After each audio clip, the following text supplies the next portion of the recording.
ಮಗಳಿಗೆ ಮಾನಸಿಕ ಸ್ಥಿಮತೆ ಸರಿಗಿಲ್ಲ, ಹೀಗಾಗಿ ಆಕೆ ಈ ರೀತಿ ಹೇಳಿಕೆ ನೀಡ್ತಾ ಇದೆ ಅಂತ ಅವ್ರ ತಾಯಿ ಆರೋಪ ಇದೆ. ಸೊ ಈಗ ನೀವು ಮಾತಾಡ್ತೀವಿ. ನನಗೇನು ಹಂಗೆ ಅನ್ನಿಸ್ಲಿಲ್ಲ ಸರ್. ಅವ್ರು ನನಗೆ ಇವತ್ತು ಸಾಯಂಕಾಲ ನಂಗೆ ಫೋನ್ ಬಂತು, ಈ ಮಹಿಳಾ ಆಫೀಸರ್ ಬೇಕು, ಒಂದು ಸ್ಟೇಟ್ಮೆಂಟ್ ತೊಗೊಳ್ದದ ಅಂತೇಳಿ. ಇಲ್ಲಿ ಬಂದಮೇಲೆ ನಾನು ಕೇಳಿದೆ ಇಶ್ಯೂ ಎಲ್ಲ ಇದು ಏನೇನು ಅಂತೇಳಿ. ನಂಗೆ ಅವ್ರು ಮಾನಸಿಕ ಅಸ್ವಸ್ಥ ಅಂತ ಈ ಸದ್ಯ ಏನು ಅನಿಸಿಲ್ಲ ಸರ್.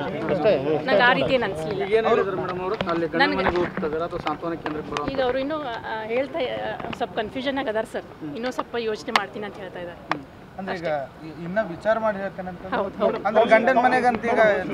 ಅದೇ ಹೇಳಿದ್ರು ಆಗ್ಲೇ.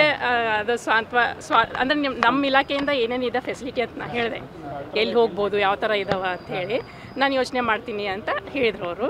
ಮತ್ತು ಈಗ ಹಂಗೆ ಹೇಳಿದ್ದಾರೆ ಸರ್. ಅಂದರೆ ಕೌನ್ಸಿಲಿಂಗ್ ಅಂದರೆ ಫುಲ್ ಅಷ್ಟು ಆಗಿಲ್ಲ ಸರ್. ಆದರೆ ಅಬೌವ್ 18 ಇದ್ದಾರೆ ಅವರು.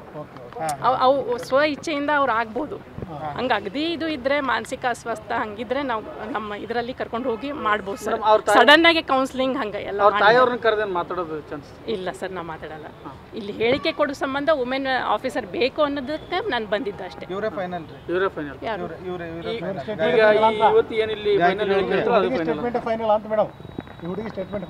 ಹೌದು, ಹುಡುಗಿ ಸ್ಟೇಟ್ಮೆಂಟೇ ಫೈನಲ್ ಸರ್. ಮೇಜರ್ ಇದ್ದಾರೆ ಅನ್ನೋದಕ್ಕೆ. ಬಿಲೋ 18 ಇದ್ದರೆ ನಾವು ಕಮಿಟಿಗೆ ಪ್ರೊಡ್ಯೂಸ್ ಮಾಡಿ ಇದು ಮಾಡ್ತಿದ್ವಿ.